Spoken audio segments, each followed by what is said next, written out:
কঠিন হয়ে গেছে, ঠিক আছে? রোগ ছিল আমাদের মা প্রথম ম্যাচ তো ভালো খেলে দিচ্ছে, ঠিক আছে? দ্বিতীয় ম্যাচে হাতটা দিল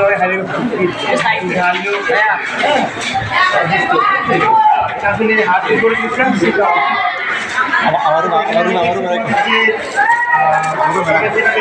ম্যাচ খেলি আসলে আমরাও ভালো প্লেয়ার আছে, কিন্তু এই লেভেলে ম্যাচটা খেলা হয় কম। আমরা 16, 18 এটা খেলি, ঠিক আছে? এই লেভেলে একটা খেলি তোমাদের জন্য। আমি আশা করি এখান থেকে ভালো ভালো প্লেয়ার হবে, অনেক পজিটিভ প্র্যাকটিস ম্যাচ বলি। প্রথম সকালের যে আমাদের সাথে খেলা ছিল সেটা কিন্তু অনেক ভালো, বিকালে হয়তো ভোট দিয়ে কারণে